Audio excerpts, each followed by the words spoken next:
Halo semuanya, apa kabarnya? Semoga kalian baik-baik saja dimanapun kalian berada. Baik, pada video kali ini saya akan membahas topik concordance atau subject-verb agreement part kedua. Video part pertamanya sudah saya upload di YouTube channel saya, kalian bisa cari di sana. Oke, kita lanjut part kedua yang dimulai dari nomor 3, yaitu subject-verb agreement setelah kata kerja posisinya tertukar. Kalau nomor 1 2-nya sudah ada di video part pertama ya. Oke. Di dalam bahasa Inggris, terkadang subjek datang setelah kata kerja.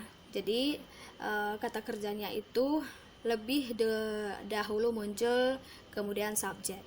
Namun situasi seperti ini dapat terjadi setelah kata tanya, setelah kata keterangan tempat, setelah kalimat negatif, setelah kalimat kondisional tanpa if, dan setelah beberapa kalimat perbandingan. Ingat ya, setelah 5 jenis kalimat ini, kata kerja itu bisa muncul terlebih dahulu daripada subjek. Oke, sekarang kita lihat contohnya. Behind the house was the bicycle I wanted. Oke, dari contoh ini, mungkin kita akan tertipu bahwa house adalah subjeknya karena terletak tepat di depan kata kerja was, atau itu muncul terlebih dahulu sebelum was. Karena biasanya subjek dulu kemudian verb kan. Namun, subjek yang benar adalah the bicycle. Ya, dan subjek the bicycle ini terletak di belakang kata kerja was itu karena kata keterangan tempat behind the house diletakkan di awal kalimat sesuai dengan kriteria yang barusan saya jelaskan ini. Jadi kalau misalnya tempat tempat ditulis dahulu di dalam kalimat, maka kemungkinan setelah tempat itu adalah verb-nya, dan setelah verb itu adalah subjeknya, seperti contoh yang ini. Oke, sekarang untuk melatih pemahaman kita bisa mengerjakan latihan 29 ini. Oke, sebagai informasi tambahan, latihan 29 ini diambil dari buku saya yang berjudul Grammar Berbasis Latihan seri 1. Kalau kalian tertarik dengan bukunya, kalian bisa cari di link yang sudah saya tulis atau saya cantumkan di YouTube saya ini. Oke, kita mulai satu persatu.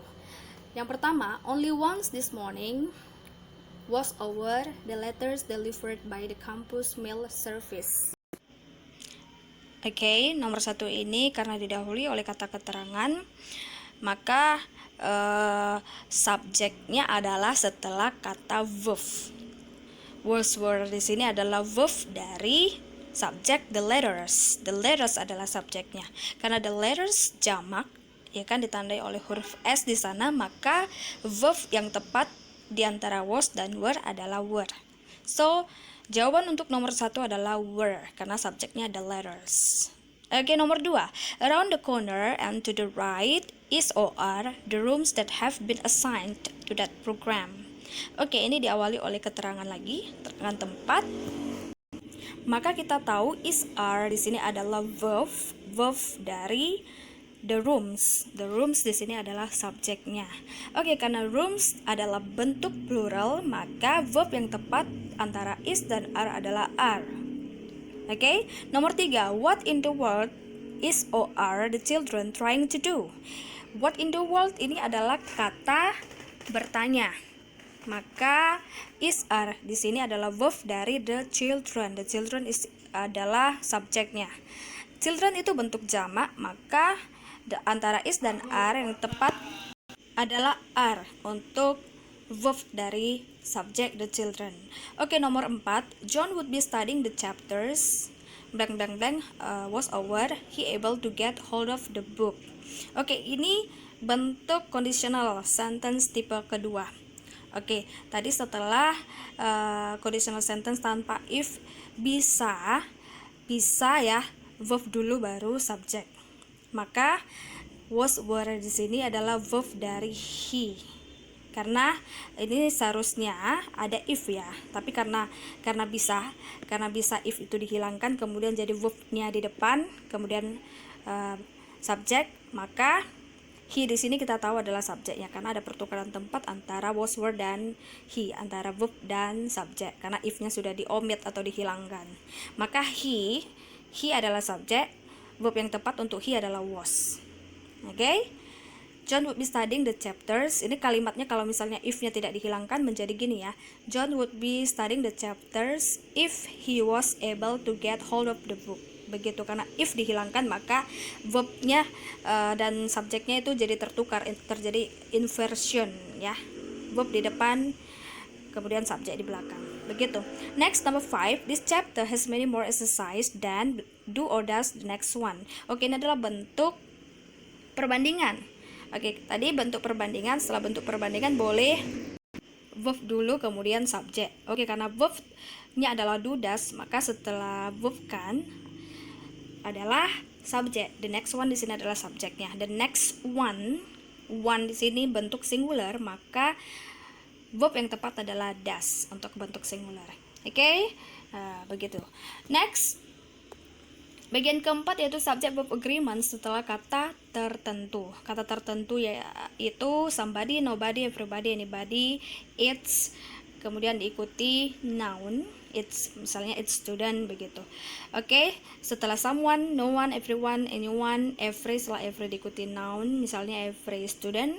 Oke, dan kemudian setelah something, nothing, everything, anything. Nah, setelah kata-kata yang tadi barusan saya baca ini, itu harus diikuti kata kerja singular, karena semua yang tadi barusan saya baca itu adalah bentuk singular, sekalipun artinya misalnya everyone itu artinya setiap orang, seolah-olah kan setiap orang banyak begitu, tapi artinya di sini adalah singular.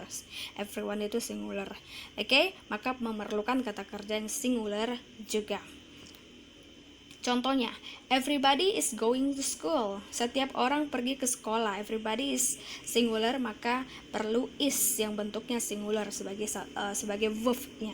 Oke, gampang sekali ya. Tinggal menghafal kata-kata tertentu ini tadi yang saya bacakan untuk tahu bahwasanya mereka itu semua adalah singular, maka verb-nya pun harus singular. Oke, sekarang kita latih pemahaman kita dengan mengerjakan latihan 30 ini. Nomor 1, it is impossible to believe that somebody, actually somebody itu singular, maka kita perlu verb yang singular, yaitu admires, that man, admires jawabannya. Nomor 2, it's, ini kata tertentunya ya, it's of the doctors in the building. Oke, kita perlu yang singular juga sebagai verb, yaitu needs, pakai s, to have a separate reception area. Oke, nomor 3, the president felt that no one, setelah no one itu harus singular, karena no one is singular, maka jawabannya adalah was better suited for the position of chief staff advisor. Oke, nomor 4, everybody participating in the fundraiser. Everybody sebagai subjeknya, maka kita perlu is yang berbentuk singular di sini. Oke, is turned in the tickets by 8. Oke, nomor 5, because of the low number of orders, nothing is singular, so kita perlu has sebagai verb singular juga di sini. Nothing has to be done now. Oke, gampang sekali kan? Kalau kalian paham, kalau kalian sudah hafal ini kata-kata tertentu ini, kalian tahu bahwa mereka membutuhkan verb yang singular. Oke, begitu. Sekian untuk subject verb agreement bagian kedua ini. Semoga kalian lebih paham lagi tentang subject verb agreement dan semakin pintar dalam mengerjakan soal-soal bahasa Inggris. Oke, sampai ketemu di video selanjutnya. Bye bye.